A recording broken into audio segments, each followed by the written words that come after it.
Hey everyone, welcome back to the channel. In today's tutorial, I'll show you how to create a Phison server and set it up on the HTTP Custom VPN app.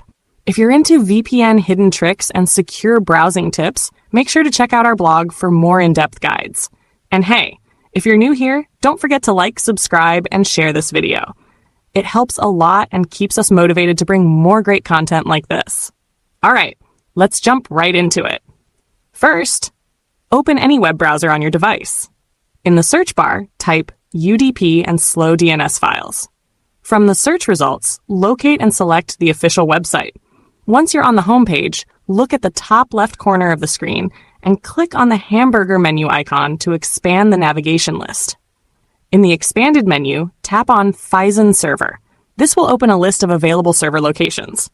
Choose your preferred location, and once you click it, a 10-second countdown will begin.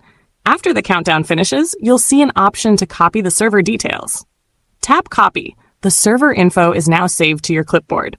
Now go to your device's Play Store. In the search bar, type HTTP Custom. From the search results, tap on HTTP Custom VPN and then tap Install.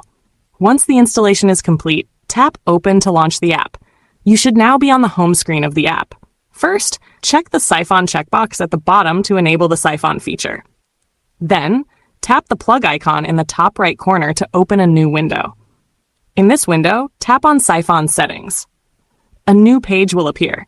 Here's where you paste the Phison server you copied earlier. Paste it into the field labeled Target Server Entry. You can now choose a desired protocol from the protocol list, or simply leave it as All if you're unsure. Once that's done, return to the home screen of the app and tap Connect to establish a secure connection using your new Phison server.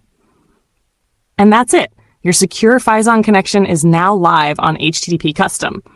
If this tutorial helped you out, please like the video, subscribe to our channel, and share it with your friends who might find it useful. Thanks for watching, and I'll catch you in the next video.